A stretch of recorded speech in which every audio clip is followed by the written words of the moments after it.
Hello and welcome along to episode 72 of the Don McKellar sponsored A View from Section C. Senior, how has your week been? It's a little bit of a later episode this week, obviously because we do have a guest, but a later episode this week. Yep. How has your week been? The week's been okay, Junior. Christmas party tomorrow. So looking forward to that. Yes. And it looks like your missus is coming to our house to get changed, which could only mean one thing. It must be Christmas Venom time. Oh no, definitely not. I'm reffing a basketball game tomorrow night and I have to go and pick her up for wherever it is after it. So if there's Venoms, there's going to be words had with you because you're going to be the bad influence. I don't listen. No, it's got nothing to do with me. She's a big lassie. She looks after herself. And then I just let her get changed in the house, and then I drop her off, and then I didn't even speak to her. So, well, you might need to look after her. She's a fifer after all, so you might need to look after her. Well, yeah. Speaking about fifers, how the fuck have you got a gloves hat off? A gloves hat off? A gloves hat, and I've not got it. Because what's going on? I'll tell you, lucky off. Fucking Plusy, your lucky Plusy stuff is fuck. Already been across there. Our new sponsor actually prefers me. He likes me more. That's the real reason. You run out of hats, so deal with it. Yeah. But so you were a Lone Stars fan. Yes, I was. Weekend. I forgot about that. So we'll come on to the game in a bit. Yeah, I've been a bit under the weather because I got caught in that fucking rain in Edinburgh on Saturday going to the market, and the markets are shite now. Fucking topping up. Every podcast you come on, there's someone the matter with you. Well, everyone. Anyway, so he's acting tough because he's got a guest meal. Acting up. So we will bring our guest on.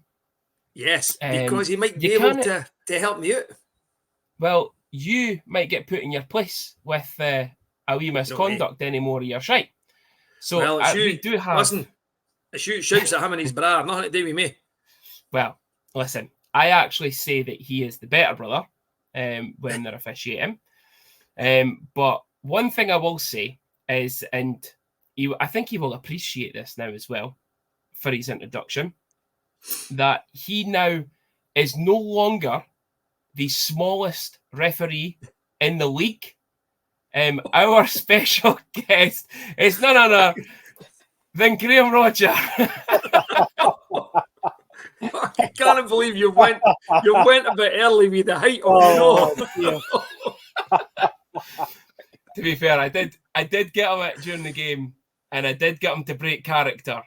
That was who is that? Who is that guy? It's the first time I've ever seen him or heard of him in my life. That's Stephen Matthews. He's from Cardiff. All right, explains a lot. I'd never seen him before, and he came on the ice, and I actually turned around to Shan and I went, "Fuck, Graham's a lot fucking bigger than him, is he?"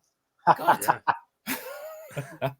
So no longer a shortest ref in the league. But Graham, thanks for coming on. We did think about getting other refs on as well. Even want to try and join you for the show. We thought about bringing on our Pav, but Pavel's never accepted my Facebook friends request in about a year and a half. So we'll not be getting Pavel on. We thought about getting Steve Brown on, but after calling him Brown the Clown for a few years, I doubt that would have went down well. And we were going to get Toby on, but the less said about that, the better, because I think Stars fans, we would have lost a lot of viewers after that. So we are happy to have you. We are happy to have the better Rodger brother, because if Scott was on, our good pal Donna that sits at the back of Section C might have actually been shouting abuse watching the show this week, as she usually does at Scott every week. So no, I appreciate you coming on, mate. Aye, thank you. So you weren't always a ref. You did start off as a goalie, and I think, now you're going to have to correct me if I'm wrong, I think at one point you had to play as a skater in Dundee with your goalie skates on. Aye, that would be correct. I thought that. I remember seeing the white skates Yeah. and thinking, this fucking skate's different from everybody else. Yes, back in the old Caps SNL days.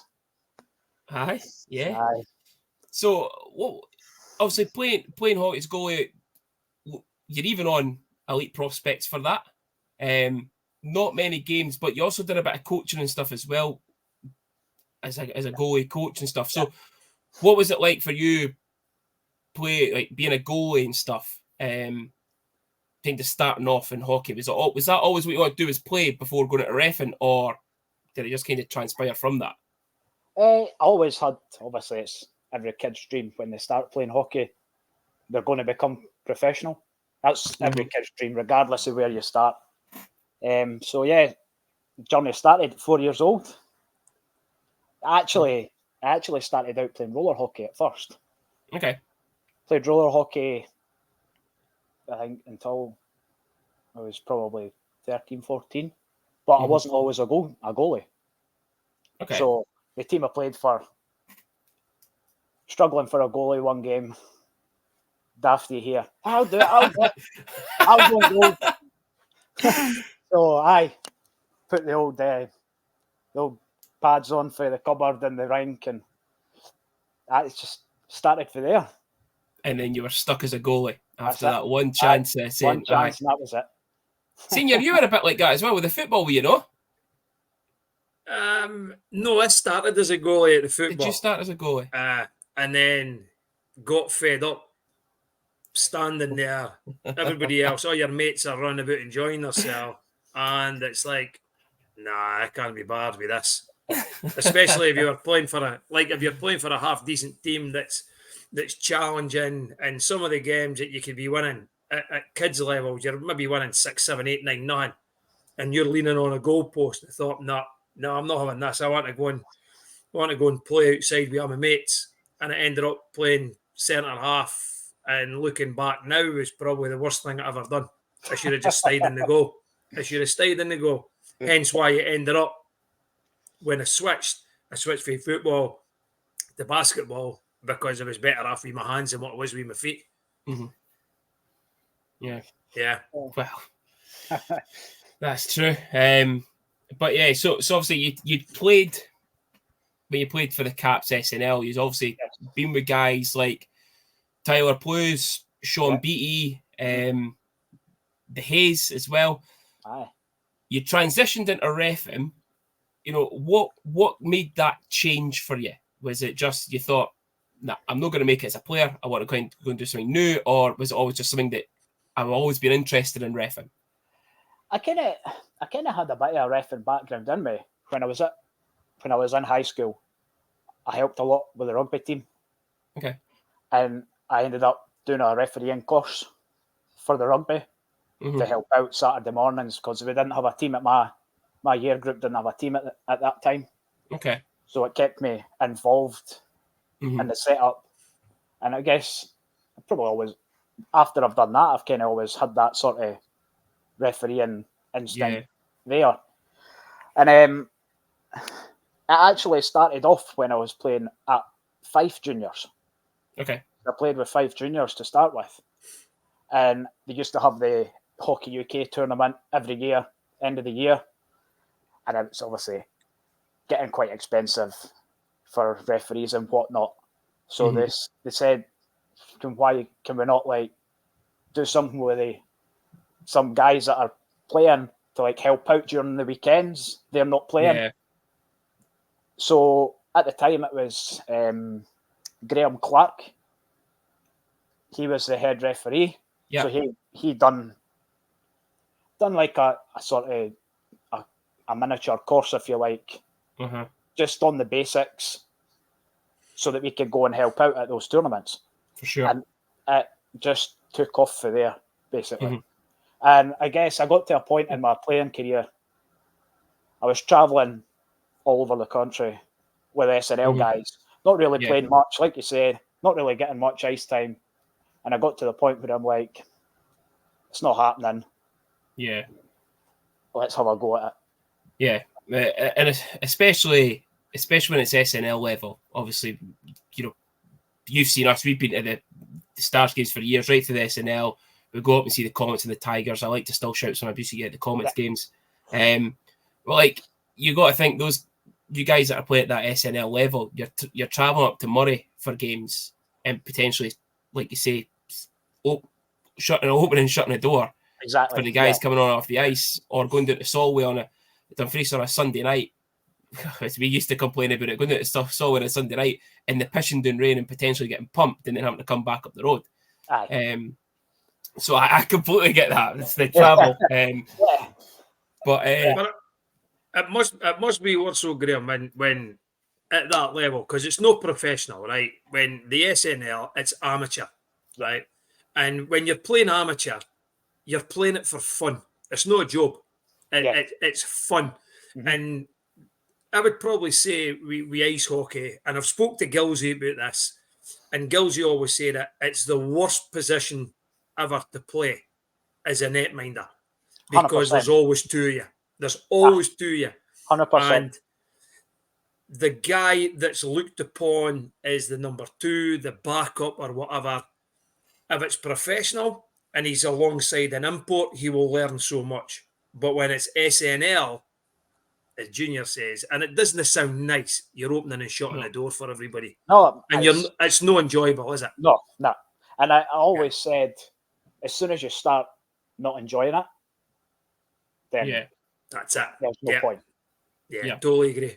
Yeah, and I kind of like yourself with that. I coached basketball for years as well, and just before COVID, I started to kind of fall in love with coaching, and then went down the refereeing route myself.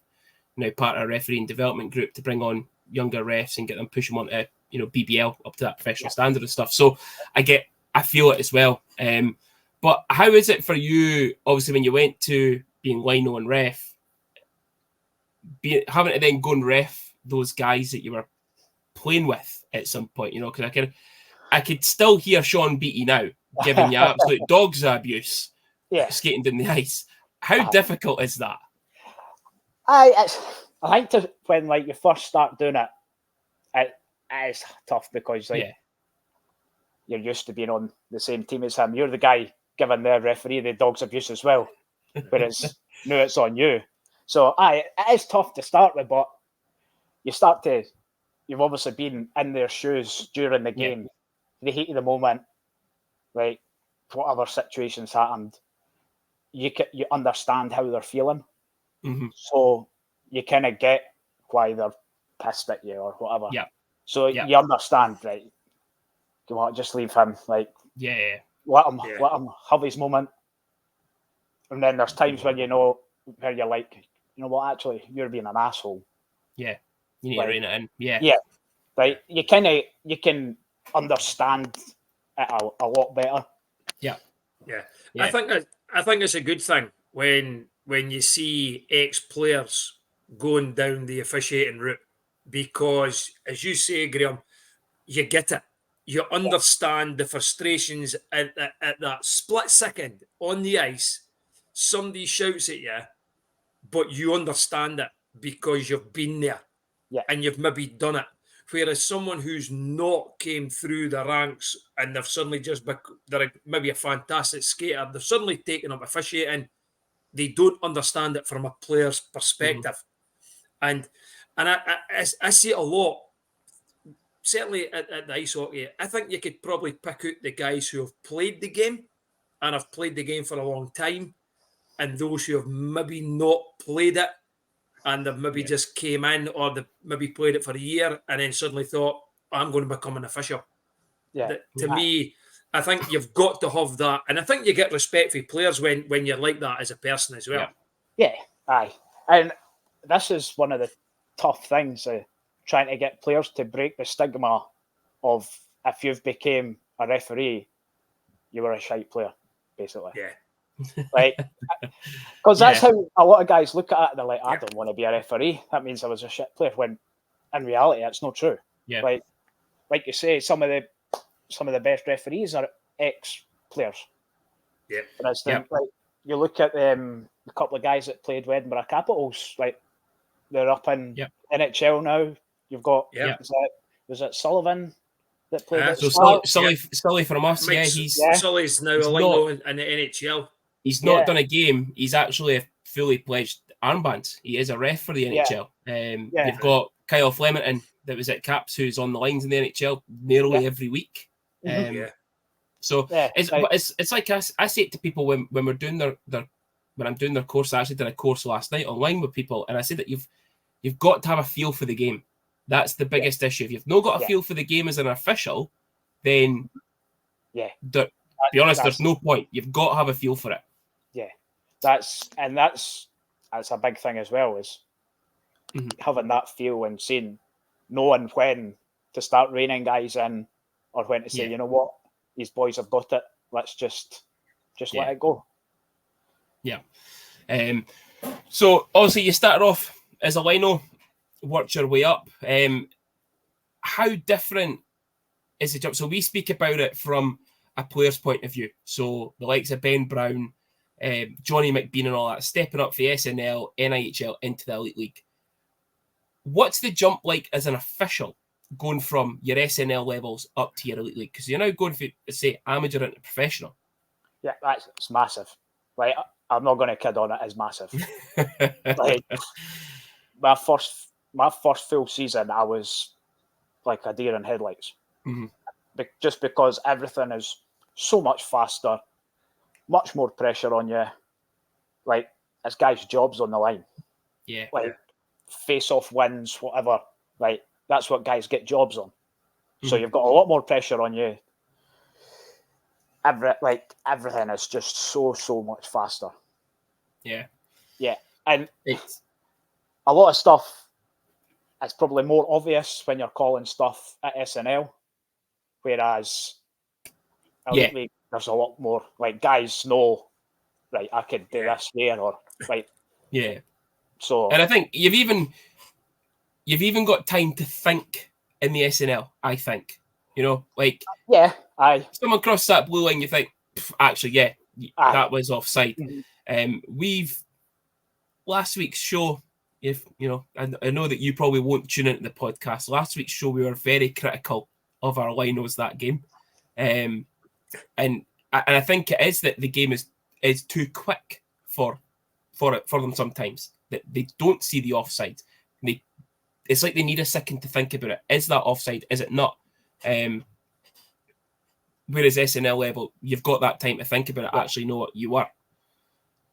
That's that, yeah. Like, I've been in that situation where you've been like, well, wait a minute, was that offside? Then by that point, you're like, it's gone. Yeah. Like, too late.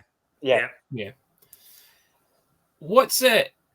I didn't put this into our original script for you, but I'm just thinking about it. What's it like being on the ice with Scott?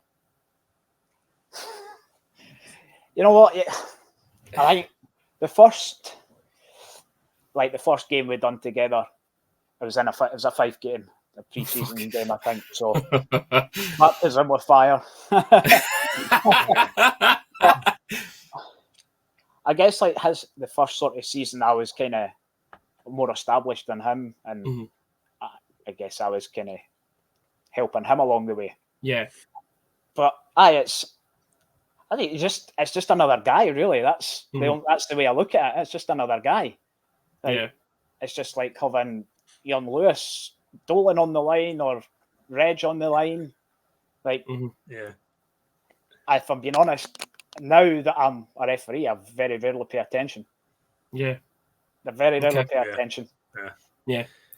Have you ever had the sibling rivalry where you've had at the maybe end of a period, you've had to sort of dress him down because that was offside, you missed it. That was icing, you missed it. No, I wouldn't say that. Like, we have our normal chats about stuff, like, but no, I've never really done that. I'm not that guy. I'm not that guy. Like, everybody knows when they've missed someone, so normally I didn't even need, like, nobody needs to say anything. You normally just get in a room and you'll be like, sorry boys, missed that one. Yeah. Like, should have had it. Yeah. Whatever. Yeah. And that's the thing. Like, as much as, you know, we shout some abuse down, and to be fair, a lot of it is just a bit of banter. You know, we've known the likes of yourself and Scott. We've known you guys for years. Even Pavel gives us a wee wave now when he comes on the ice. It's just a bit of fun now. Sometimes it will, because if there's a big hit or something, and we really think, fuck, that's borderline, like, why is that not being called? Then we'll give a bit of shit for it. But it's like you say, and obviously I do it as a referee development person for Basketball Scotland as well, that it's all about learning and development. You'll go back, you'll watch the footage, you know something's been missed, you've got someone watching that game for you, they'll flag it up and you'll be right, listen, have a watch back of that, what do you think? Do you think there should have been a call there? Mm-hmm. Yep, every week we've got our clips. Literally that night we could normally go back and watch anything. So like, you normally always have a couple of things in your head. You're like, right, I need to go and check that. Like, not too sure about that. So you go back and watch it. Sometimes I find it difficult to pick things out myself. Okay. Like, I'm the kind of guy that needs somebody to clip it for me and say, what do you think of that? Yeah. Like, I struggle to pick things out myself. Unless it's obviously something where I'm like, that doesn't sit right. Then I know. But if it's something that I'm not really sure, then I'll never really pick it out. But that's the beauty of this. Like, nowadays, you can go back and watch footage and learn a lot. Obviously, you learn more when you're on the ice with guys. Like, that's when you do a lot of your learning and training. There's only so much you can do with a video. So, Graham, see, when you're saying you're watching the games back, are you watching the games back yourself, or would you watch it back maybe over like this over a Zoom or someone with the referee you were with, or is it, as I say, is it just you, or do you and Scott sit and watch them? Have you done games together? It's normally just me on my own. Whenever I get a wee bit of time, whether it be on a lunch break at work, because like, although it's a professional league, we'd still have day jobs. No guys that work 8 till 5 or whatever, Monday to Friday. So you have very little, like, when you get home after work, like, you obviously you want to spend time with family and whatever because you're away most of the weekend. So it's normally just me on my own watching videos. See, like, you'll remember, because obviously you've been around the scene for a while as well now. I remember back in the BNL days, there was always like a referee supervisor. Is that still there with the Elite League? You always hear fans complaining if you had a bad game. Maybe they should hear a supervisor in the stands and things like that, when it used to happen previously. Is that still there? Or is it maybe not as visible, but it is there nowadays? So you're right. There is still supervision, right? But it's very rarely are they in the building. Okay, right. So a lot of it's done through video now, basically. So it's good to hear that, because people always say, remember the days when Maury Hansen used to sit in the stands and everybody would know if it was Dundee and Fife and Maury Hansen was sitting there, the referees were getting watched. And because you don't see that now, everybody thinks it's gone. But it's great to hear that it still goes on, and it'll put away the stigma that you guys as a whole are not. It's not as if you've got free reign. You know what I mean? Well, if I'm at an arse of this, who cares? Well, somebody does care. Somebody's always watching. Whether that be another official that's got a night off, or Mike Hicks, any of the management team. Like, there's always somebody watching. Fuck, it sounds like fucking Big Brother here. Somebody's always watching you. But no, it's true. It's like you say, we do the same. We get games sent to us as a development group, and we watch it back, clip things, send it on to guys. But it's just with you saying that, and it brings me kind of back to think to basketball as well. That, do you feel that there is a bit of a reffing crisis within the Elite League in terms of the number of officials that are available to you? Not just the Elite League. Like, Ice Hockey UK as a whole, they're very short on numbers. Very short. Yeah. Like, there is a lot of games that do get cancelled because obviously there's a tiered system. Elite League's obviously priority. Yeah. Then it steps down to your NIHL, NIHL 1s, 2s, your SNLs, and then it just filters through all the juniors. Yeah. So, like, obviously, if there's 3 games in Scotland for Elite League, there's 12 officials taken straight away from, SNL, whatever. Yeah. And it's what we're trying to. We're trying to get more guys, like I said earlier, ex-players, just give it a shot. Just give it a shot. Like, when I first started, I had like zero plan on doing anything that I've ever done. Yeah. Like, I was a young guy, just started an apprenticeship. I thought, wee bit of pocket money, that extra 40 quid or whatever you get that weekend. Yep. Yeah, on your apprentice, above your apprentice wage, like. Yep. Yeah, perfect. Definitely. And then it just snowballed on. So it's just trying to get guys to come in, give it a shot. Like, you never know.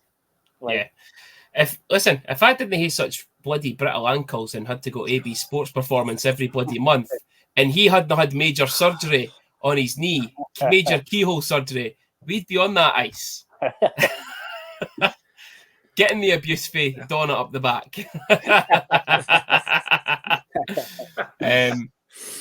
But no, it's kicking your head in the next game, eh? Oh, 100%. But she'll like the shout out, especially if it's taking the piss out of Scott a wee bit.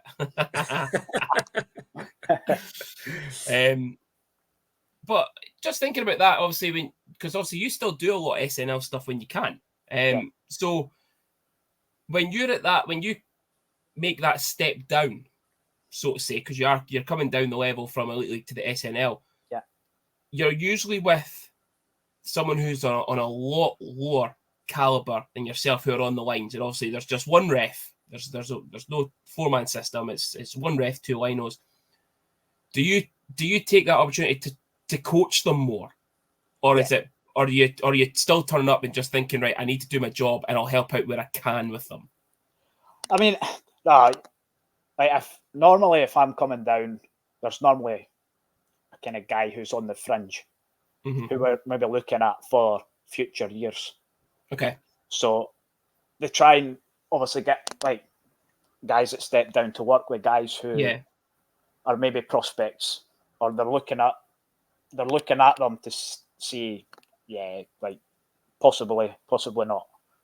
Like, so when I go to the games, I want to try and help them as much as you can. Obviously, I have a job to do. I've got to try and obviously pay attention to the game and whatever. But if it's a relatively easy game, not much happening, then you've obviously got a more opportunity to help guys out. And obviously, if it's gone pear-shaped or whatever, then I kind of got to deal with my stuff.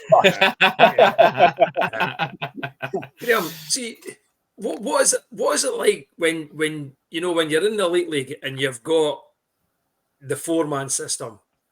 What is it like when you need to go back to the 3-man system? What is it like? A shock to the system. Breathing at his arse.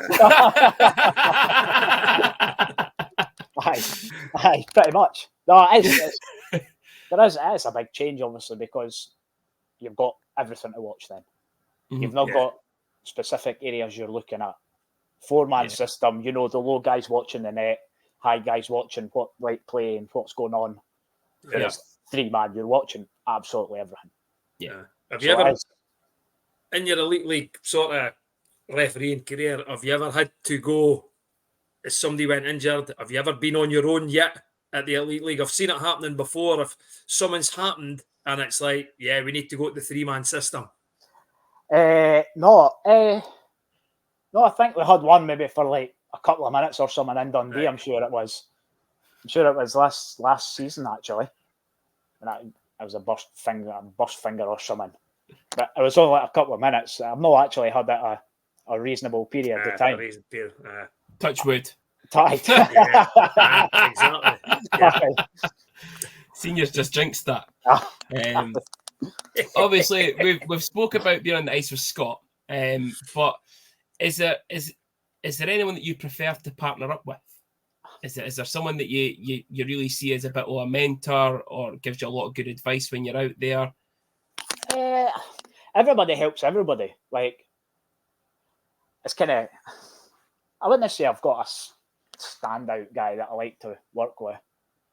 Mhm. There's obviously guys who help, like maybe help a bit better than others. Like maybe I could take a bit for Pavel's game here because I'm like, oh, I like what he done there. Yeah. Or like someone that maybe Toby does. I'm like, Right. I maybe like what he done there, or how he handled whatever situation. Yeah. So because we've got obviously. There is a lot, but there's not a lot of officials. You need to be able to work with everybody. Yeah. Especially when you're going to EIHL tournaments or whatever. Like, you need to be able to be working with different guys, be able to adapt. Yeah. Because not everybody has the same style. Like, No. regardless of what you think, maybe everybody should be the same. Everybody sees things differently. Everybody interprets everything different. Mm-hmm. So you need to be able to adapt to Yeah. everybody. So I wouldn't say I've got Okay. a standalone guy. Yeah. It does bring me on to some questions that I had. Just to educate the fan bases, okay? Because these things come up quite a lot, especially in the stands at Stars games, away games. When you say that about interpretations, okay, I'm going to ask about retaliation penalties. So, for example, we can use this guy because he no longer plays for the Stars, so he can't get into trouble anymore. But Johnny Walker, for example, right, might get a wee cross-check in the back, turns around, cross-checks the guy and gets a penalty for it. How do referees interpret that as, not just binning the two of them?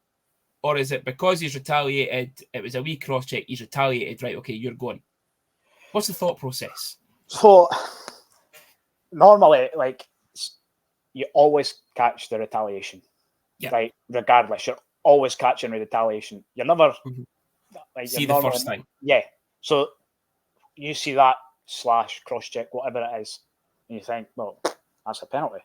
Bang. Like, obviously there is moments where you do see both and you're like, well, he's had a pop, he's had a pop. Yep. Let's go, leave it. Yes. So obviously, everybody's different. So that is a tough one.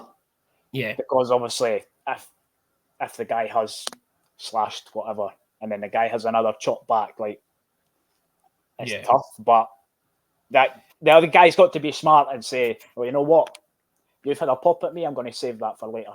Yeah. Yeah.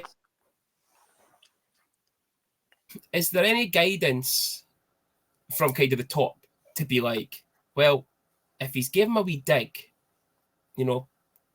should we call it straight away because maybe something did happen that we missed?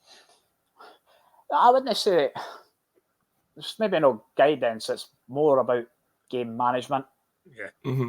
You've got to read the situation, like we were talking about earlier. Feel for the game. Yeah. If the game's flowing well, it's a hard physical game. Guys had a wee pop. He's had a wee pop back. Like, you kind of want to let the guys let the game flow. Yeah. Obviously, if things are getting out of hand, then that's when we obviously say, right, you've got to start calling even the wee niggly things because that's what blows it up. They just expand that and it just get bigger and bigger. And then what happens is then the game's potentially ready to go out of control and you've called it.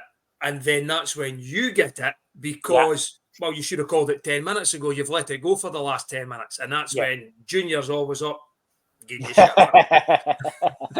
It took you 52 minutes to call that. Well, it kind of leads into that perfectly of the question there, because this is what being a senior citizen himself, he gets confused about all the time. Coincidental penalties. So, Graham, you've called blue and white Both of them are getting 2 minutes for roughing. Same time. But we end up playing 4-on-4. Why is that? So that's actually changed now. Okay. So previously, that's what would have happened because it's the first penalties. Uh-huh. So you would have been 4-on-4. If you were 4-on-4 at that point, then those penalties wouldn't go in the clock and you would still stay 4-on-4. Now, anytime there's a coincidental penalty, you stay at the strength that you were at. That you're at. Right. Yeah. So say you were playing 5-on-5. Guys, Yep. take penalties each. You're staying 5-on-5. If you were 4-on-4, you're staying 4-on-4. Like if a team's a man down, they're staying a man down. Yeah. Like so. See, I thought that was always the rule as well. No. Aye. That's they want to keep as many players on the ice as possible. Yep. That's basically what it's all about. Yeah. So you've got 2 for roughing, 2 for cross-checking, you're going down to 4-on-4. It's 2 separate penalties. You got 2 guys, same penalty, at the same time. Now it stays. Like you're getting confused now. See, this is what I mean. This is why we need clarification. We need clarification on it. So this season, from the start of this season, it stays 5-on-5. Yeah. You wouldn't go down to 4-on-4. You would stay 5-on-5. Right. So That's only if it's the same penalty for both teams. no. If it's a penalty, so say you're getting a slashing, senior's getting a cross check. 5-on-5 still. 5-on-5 still. Right. As long as the penalties are at the same time. At the same time. Yeah. That's fine. I'll keep that in my locker for shouting at you in a couple of weeks' time. If we go 4-on-4, you're fucking getting it. The only other thing that's come up a lot in the stands is a face-off outside after in a stramash. Yep. So, see if someone is to be pushed into their... So, I'm an offensive player. Yeah. You've blew the whistle to stop the game, but seniors came in as a defenseman and shoved us into the goalie. There's a wee stramash. The face-off then gets chucked outside. Yeah. Why does it go outside if the offensive player's been shoved into it? It's nothing to do with that. It's to do with where you're. It's to do with the attacking D-men. Okay. So if the attacking D-men come down below the hash marks, and instantly the face-off's outside. Wow. Like if they come in and get involved with the handbags round the net. Mm-hmm. Yeah. So yeah, it's nothing to do with like guys getting pushed on goalies or yeah. I'm still going to shout that. He's fucking shoved them into him. Oh, yeah. Then I'll be able to say, but Junior, you've got to shout something. The offensive D-men have not went down. Oh, brilliant. But yeah, listen, it's always been a few things that come up every season that people be like, oh, why is that happening? Why is that like that? And the fact that we've got a ref on here, we thought, you know what? Fucking ask it. Why not? We're asking the question. So that's good to know. Yeah. Senior, have you got anything else for Mr. Rodger? I've always got. I like stories, right? So, what's the best game? Because I see you're obviously rocking your EIHL t-shirt. What's the best game that you've done? The best game I've done. Wow. Or well, I'll maybe rephrase that then. Or the biggest game that you've done. The biggest Comets game I've Tigers done. On a Sunday night at Christmas.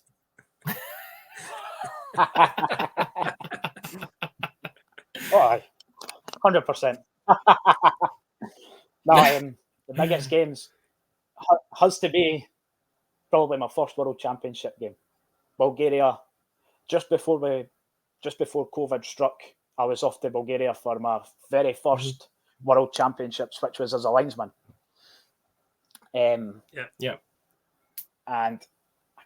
it Iceland, and I'm sure it was Iceland, Bulgaria. It was the first game that I done at a World Championship, and Aye, that was probably the biggest game. Yeah. I had a wee moment to myself before I stepped on the ice. I must like. I'm not going to lie. Like that's when it hit. I was like, we're going somewhere with I'm this. here. Yeah, I'm here. Yeah. You're not just representing yourself. Like you're representing the whole of British ice hockey when you're away to those events. So it's a massive honour to do things like that. I will put this in front, right? Players who are not still playing, all right, because I'm not wanting you calling out players, whatever you do. So players who are no longer sort of in the elite league or who have retired. Easiest player to referee, worst player to referee. Oh, easiest player to referee. Oh, it's got to be somebody like a Kyle Haas. Has to be.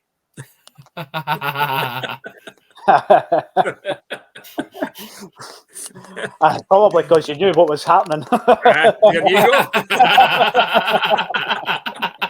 I think easiest player to referee. Oh, there's a few probably. Just trying to think here. I've had that. Like guys that will just go through the game and they just like, okay, whatever. I don't actually know, to be honest. I've never really thought about that. Oh, well, that'll be it. Graham Rodger. Get him on again. We'll hate to get him and Scotland together then. That's me, Junior. That's our Meg questions. I just love hearing people telling us about players that they've played with, players that they've refereed against, and shit like that. Certainly the worst one, Jeff Mason will be up there because the amount of abuse that he gives referees is ridiculous. He doesn't say anything now he's on the Belfast bench, but... No comment because I'm there. Oh, enjoy that. Graham, what is it like, probably finally for yourself, what is it like, you're on the ice, right, and something's happened, and you're standing there, and you just hear it, coaches, players, fans, is it just like, switch off? 100%, like, half the time I didn't even hear what gets said. Wow, you do. Now and again, I'll be like... I beg to differ.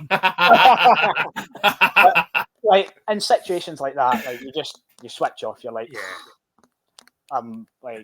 you've got to be able to switch off. Yeah. Because if you didn't, it's not the job for you. No, because it comes with the job. You're going to get that dog's abuse. Yeah. Regardless of if it's a good call or a bad call. Yeah. Like, you're in a situation where you're never right. Yeah. No, definitely. Yeah. But Graham, thank you so much for your time. Also, I know that you've just finished, but like ourselves, finished work straight on here, recording a podcast and getting it out before the weekend. So I do appreciate your time. We appreciate all your stories and what you've said, answered questions as well, which will educate the masses. Certainly enjoy your games this weekend. And you never know, we might get you on with Scott in the future. If he's up for it. Never know. You never know. I know. Yeah. Oh, it's brilliant, pleasure, boys. Thanks for having me. No worries. Thanks very again, much, Graham. Much appreciated. Cheers, mate. See you soon. Take it easy. See you later. Thank you. See ya. And that was Graham Rodger Senior. Good to get the other side of the hockey game on, Junior, on the podcast. It's fascinating, that one, it's really good of Graham to come on, right? Yeah. And let's be honest, right? It's good of the Elite League to allow him to come on. It's no easy allowing officials to come on to podcasts and stuff like that. So it was really good of them as well. But fascinating wee insight into calls and stuff like that, and how Graham began, and then suddenly thought, backup goalie's no for me at SNL level, opening and shutting the door. So So we do still looking at how long this show's went. It was only meant to be 15, 20 minutes with them, but it's, you know what, it's good when you've got someone that comes on and they're happy to speak and get stories out. So we will try and condense the rest of the show, and we've got a lot to get through. Starting off with the 51 Club sponsored game review. It was one game last weekend against the Cardiff Devils. Senior was the lone one, so he'll give the review on this, but Spencer Nass started off the scoring at 9:15, short-handed, assisted by Brendan Harms, which released the Teddies onto the ice. Yeah. Then it went back to old school Dundee Stars and Brandon Alderson at 20:10, 10 seconds into the second period.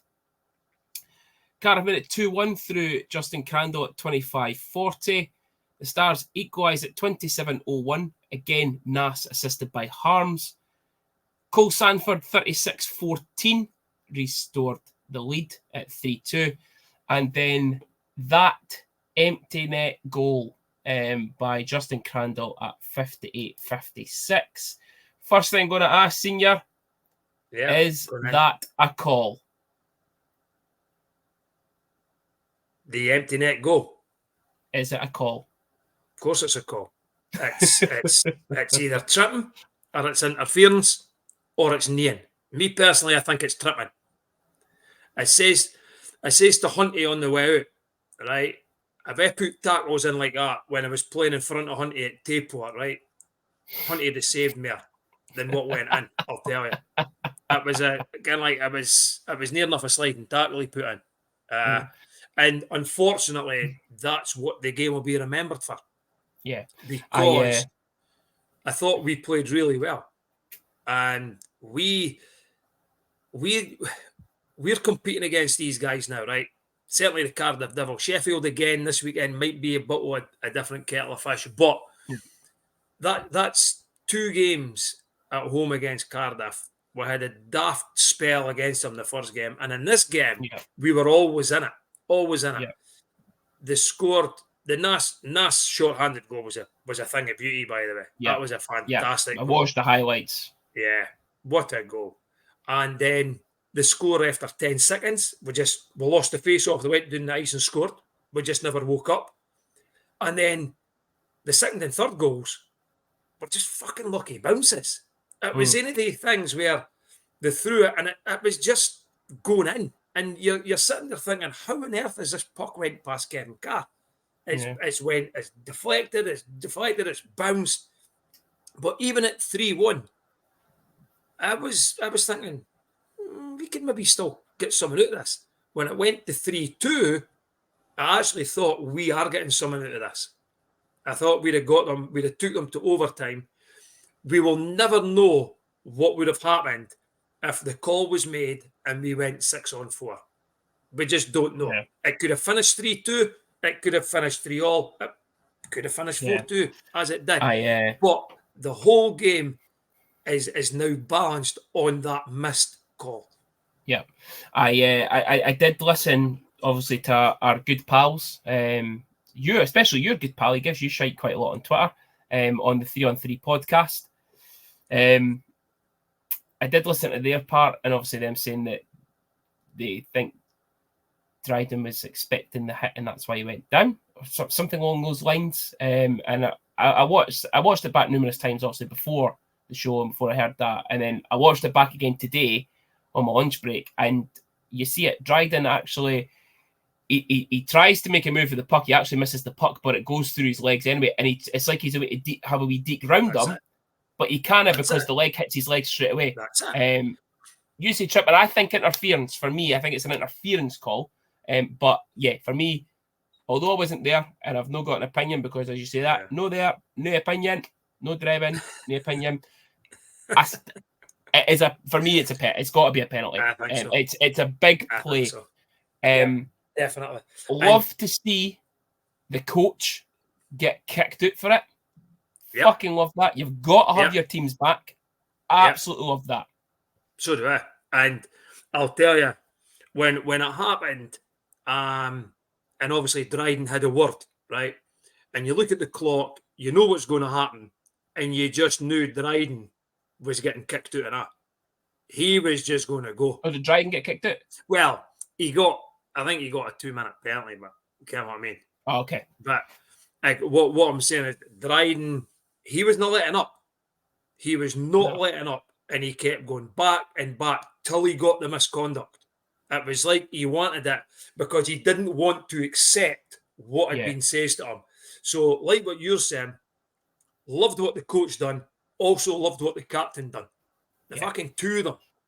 And but Lefebvre, a lot of people saying he overreacted and he shouldn't behave like that. Fuck off. Right? That's what you expect, right? Because I'll tell you, Junior, see if he never done anything, right? He'd have been slated for it. He'd have been slated for it, for just standing there and accepting it. And you know what I mean?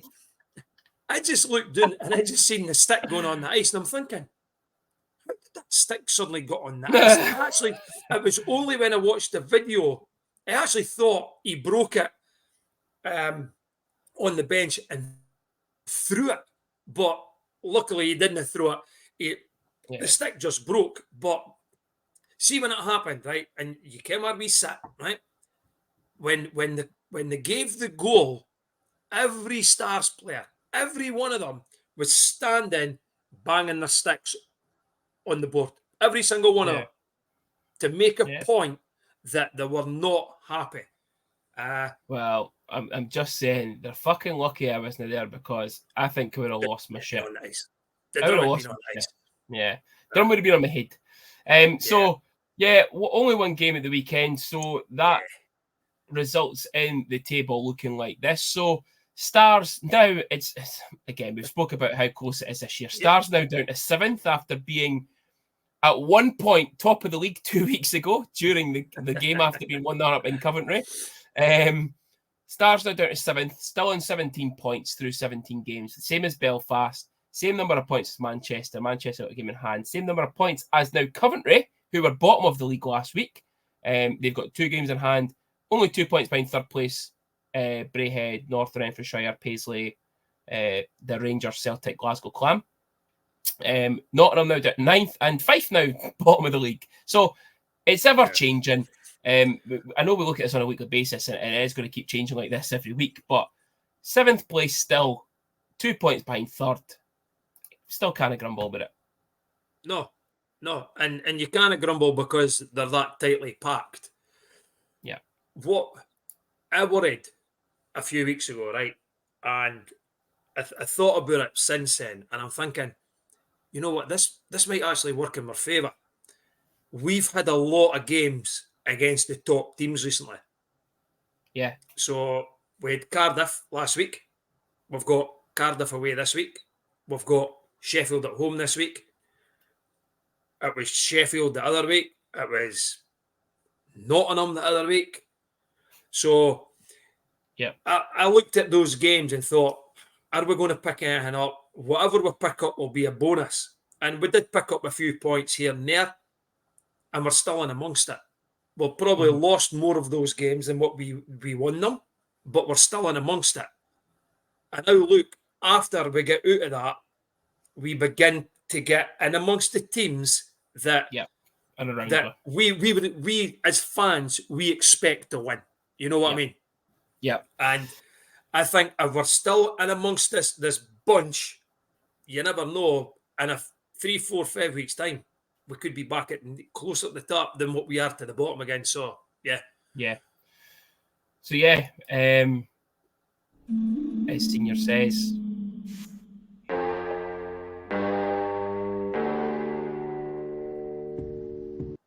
the good, the bad, the good, and the ugly. The bad and the ugly. Well, the good, Spencer Nass. That's it. Spencer Nass. And an honourable mention to Brendan Harms, because these guys, especially Spencer, are on fire. Absolutely on fire. I think I spoke to somebody at the game, the Cardiff game, and I'm fairly positive it was Doro spoke to us about Spencer Nass, about him when he was at Savannah, and says, yeah, you guys are getting a good player here. And you looked at his sort of stats and you thought, we're going to get a grinder type of player.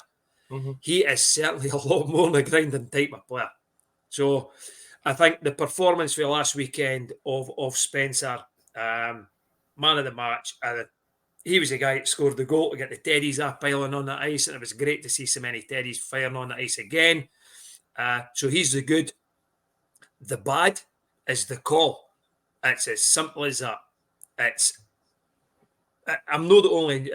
See, when you see fans of the Cardiff Devils putting videos up saying, yeah, this is the call that should have been called. You know, yeah, you think, yeah, there's something not right here, eh? How it was missed, I don't know how it was missed.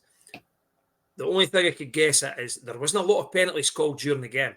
And I don't think they wanted to call at such a critical juncture of the game, right? Because we'd already pulled Kevin, we were 6-on-5. We then go 6-on-4. And that, yeah, I just didn't think they wanted to call it. If that had happened in the first minute, Junior, then the last minute, that's getting called. Guaranteed. Yep.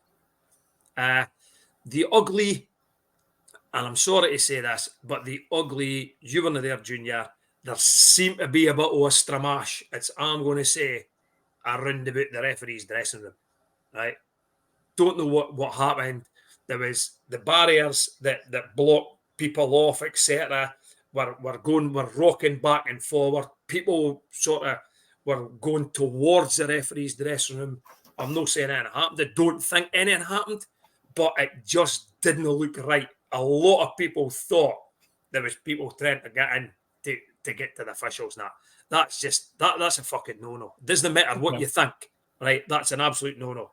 When the game's finished, the guys are off the ice, the game's done. Doesn't matter what you think has happened.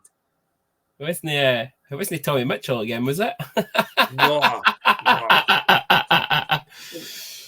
Listen, there was a lot said. You come up. No, I'm even going to go into it. We're not getting into that shite. Yeah. Well, if it did happen, unacceptable. If it did happen, unacceptable. Okay, let's move on. I don't think anything did happen. It just didn't look nice. That's what I'm saying. You know, there was a lot of people running in that way, and you're thinking, come on, fuck's sake. Yeah. I did forget to ask you in your game review, your man of the match. I think you just said it in your Spencer Nass. There is a point for Nass in the season's man of the match for us, which effectively will give us our player man of the match of the year. Super. So, moving swiftly on, 2 games back again this weekend, and our Craig Niche Decorator sponsored the game previews. The Cardiff Devils for the 3rd time in the space of a week and a half. Away, and the Sheffield Steelers at home on the Sunday. So, Devils, listen, Senior, I think they're going to be out to fucking get with, because after getting eliminated from the Challenge Cup last night, after an aggregate lead coming back for the North Lanarkshire, South Lanarkshire, Motherwell, Pishy-Wishy, Glasgow, Renfrewshire, Braehead clan. I was surprised at that result. Big belief that. Well, you know what though? It shouldn't have, because we always say that Clan had put a good team together, right? Well, they've spent enough money, right? And if they want to be challenging, if they want to be challenging for trophies, that's what they should be doing. They should be going into places like Cardiff and winning. But defensively and their goalie, I think they're very poor. And to be behind on aggregate and then go down to Cardiff and only concede 1, that's on the Devils for me, eh? Oh, definitely. And I don't think Bounds played last night. I don't think he did. I'd be guessing. I don't know. But I think the guy Tyler Wall played. Well, he's not much of a fucking wall, is he? You know what I mean? Fucking wall sausage. Welcome, Susan. It might have been better for us if Cardiff had absolutely pumped him. But, maybe no. It'll certainly be a totally different game than the 2 games that happened up here, that's for sure. Yeah. It'll be a lot harder for us. Yeah. So, Cardiff Devils, obviously, on the Saturday. You look at kind of three of their biggest players just now, Sanford, Crandall, and the guy Alderson. 20 goals between the three of them in 16-odd games, however many it is. Then you're looking at Sheffield at home. You've got the three kind of standouts for me is obviously your wee pal Dowdy, the guy Jusla, I think he's the Finnish boy, and the guy Watling as well. He's not finished. He's only 26. He's only 26. Honestly, I knew that was coming. But the three of them combined, the three of them combined 45 points in again 15, 16 games. So two very tough games. I'll tell you. But again, two winnable games. Speaking about Cole Sanford, right? He was a wee dick, by the way. He usually is. Yeah, well, he was a big dick then. I'll tell you. Okay. He suddenly thought he was fucking Billy Big Boots. He's been like that since he went to Cardiff, Lara. And also, what's his boss? The boy that thinks he's a big tough guy. Is it Riley Brandt? Oh, fuck aye. Yeah. He wore brown shorts on Saturday. He wore brown shorts. He wore brown shorts, yeah. Alan called him out twice. Yeah. Didn't want nothing to do with him. Which he probably wouldn't anyway. He probably knew he would get his head kicked in. But yeah, Sheffield at home will certainly need to start better than what we did the last time, that's for sure. Yeah. Because they blew us away. And the good thing is we now know what we're going to get with Sheffield. Yeah. And I think I'm hoping that we play a lot better than what we did. The last sort of 15 minutes or something, if we play like that the whole game, we'll be in amongst it. I do worry though that it's Cardiff away on the Saturday and then it's bus journey down, bus journey back, and then the tabletop and Steelers on the Sunday. It's going to be very, very difficult. So, score predictions. Cardiff away. 4-1 Cardiff. Okay, 4-1 Devils. I'm going to go 5-2 Devils. And Steelers at home? I think Steelers will win it. But I think it might be a lot closer than what a lot of people think. I'm going to go 3-2 Sheffield. Okay, I've went 4-3 Sheffield in overtime. Okay. Yeah. So that is our review. Senior. Junior. It's time. It's time to get the gloves off with our gloves off sponsor, Junior versus Senior. It is back. Senior has been looking forward to this all week. Thanks. Well, listen, wait a minute. You're saying I've been looking forward to all week, right? And I can go and look at my phone, and you probably text me, right, about fucking 7 o'clock, 8, 9 o'clock this morning, and actually says, oh, this is what we're doing. Oh, shut up. Anyway, thanks again to Mr. Scott Blues, UK hockey legend of kicking people's heads in for sponsoring this segment of the show. It is the gloves off, Junior versus Senior. Senior, are you ready? We'll just get cracking with it because we've got time to make up here. So, the usual standard of it is guess who I am talking about. Oh, fuck. So, you get it right on the first one, you get 5 points. You get right on the second one, you get 4. 3 for 3. Fourth clue, 2 points. Fifth clue, 1 point. Okay? You can that Betty's going to be our assistant. I don't think Betty's going to get this. Oh, fuck, if Betty's not getting it, I'll never get it. Betty's stupid. Anyway, so this player is nice and young still. He was born in 1991 in Victoria, British Columbia, Canada. So he's the same age as you. Right. Same age as me. So that is your first clue. You're probably not going to get it on that, so you may as well just take a random punt at somebody. Wait a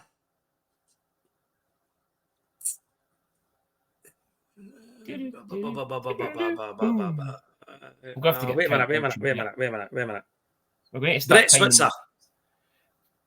It is not Brett Switzer. So, second clue. He is a 5'10" D-man. Jason Gray. He's a very small man. Jason Gray? Oh. It is not Jason Gray. This one you might get it for. I doubt it. I thought I'll put it in early for you to see if you can get it.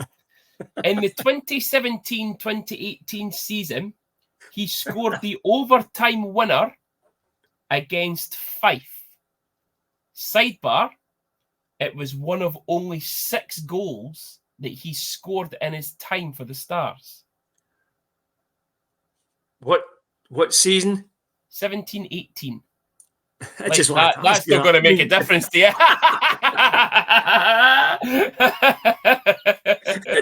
I wanted to sort of mark it.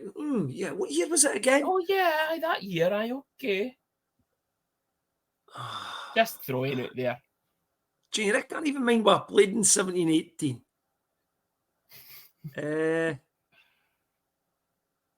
5'10" Canadian D-man.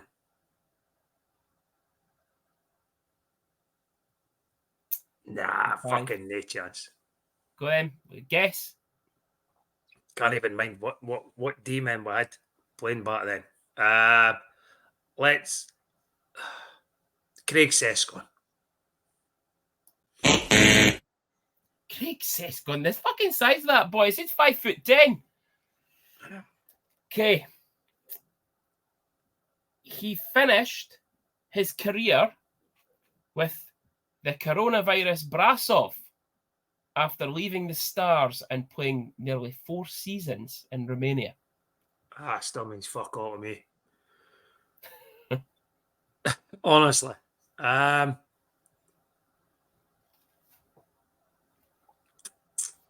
can't even think of any 5'10" D-men. I might just hate to press the buzzer for him without a guess. I'm thinking hard here. He's thinking hard. Again, if you're not watching on YouTube, you're listening on Spotify or Apple Podcasts or Google Podcasts or Amazon Music for that as well, because we're on there as well now. Seniors with wheels are going round and round and round. Okay, now 3, they're going to have a slow. 2, Billy Baggett. He was fucking D-man. Your final clue. His only other Elite League team was, and at this time, the Braehead clan. Sean Boutan. So I'll give you a rundown of the fucking clues again, and I'll ignore that answer because Sean Boutan only played last season for them. Born 91 in Canada, 5'10" D-man. He scored an overtime winner against Fife in the 2017-18 season, one of only 6 goals that he scored for the club. He finished his career with Korona Brasov, so he played for them about the last 4 or 5 seasons, most recently as well. And he played for the Clan and the Stars. Nah. You sticking with Bhutan? I didn't get one playing 17-18. Okay. No point, senior. No point. Okay. The 5'10" D-man from Canada was Cody Carlson. Oh, fuck off, Cody Carlson. He scored the fucking winner in overtime against Fife. You can still see it. Came charging up the ice, and I'm like, where the fuck's this cunt going? Sorry, Daisy. Where's this boy going? Slap Cody shot. Carlson.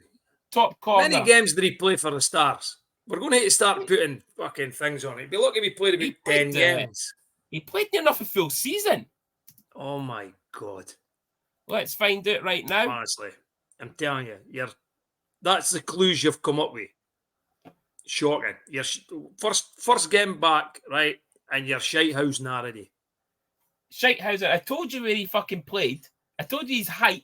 I told you he played for Glasgow as well. Actually, I told you he played for Braehead because that was the actual team he played for. He's just 2017, right? Aye. Right. What, you want a fucking player for this season? Well, maybe last season. Fuck off. Or maybe the You've season got a lot of before. players to go through, Lar.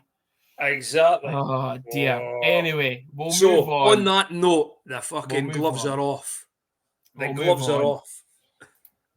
It's competition time! Wow. Competition time for Don McKellar.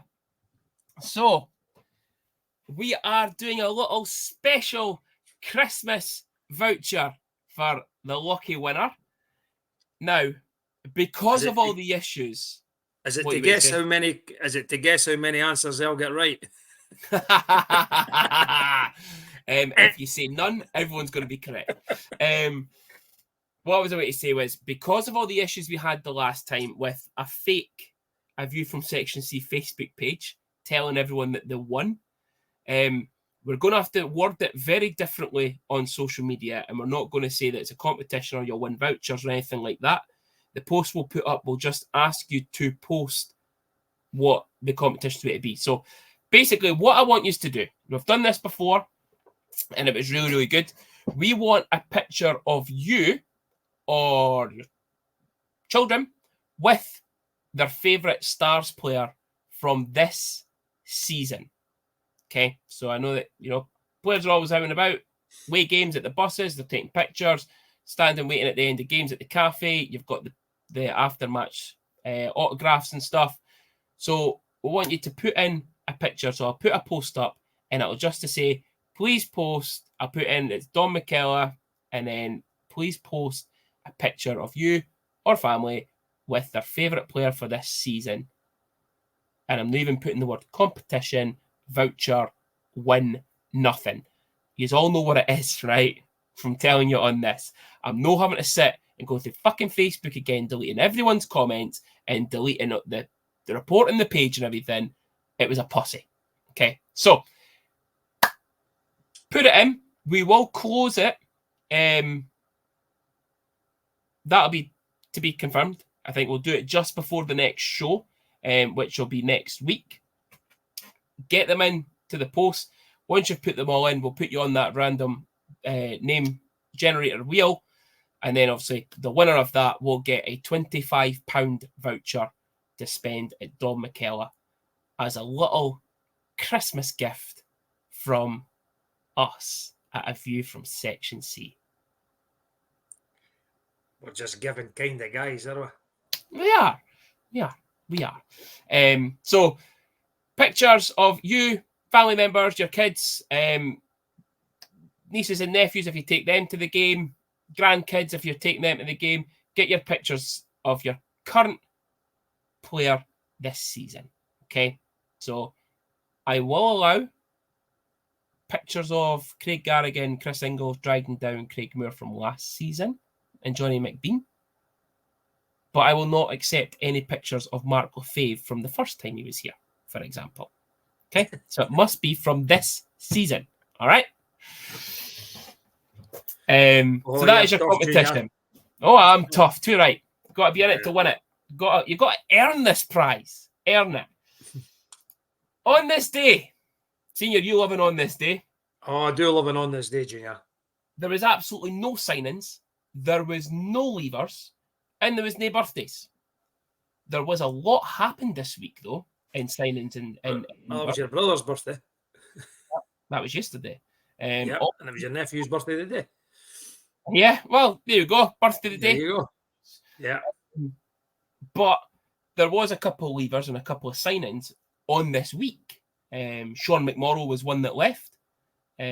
John Mitchell left. Remember Big Mitch? He was a great and a very poor side that season. But yeah, there was a lot happened. But on this day, only things that happened on this day, we had 4 games on this day. In 2014, we had a home league victory against the Hull Stingrays, where we beat them 2-1 in overtime. No goal, fortunately, because the Hull Stingrays. Yeah. 2016, just 2 years later, we had an away league loss to our opponents on Sunday, the Sheffield Steelers. We lost by 4-2. Goals from Brett Switzer and one of the D-men I didn't really like, Joey Dakin-Sillies, or as I like to call him, Joey done something silly. Yeah. 2 years later again, 2018, we had an away league win to the Nottingham Panthers by 4-3 in overtime. Goals from Fabrizio Ricci, your man, Francois Bouchard, and legend. Two goals from Big Rig Matt Marquois. We do like a 4-3 win in Nottingham, do we? That game, by the way, had 2 assists by Pontus Sjogren, the goalie. Tremendous stat, that. Yeah. And then 2022, last season, we had the Challenge Cup second leg loss away to the Fife Flyers on penalty shots.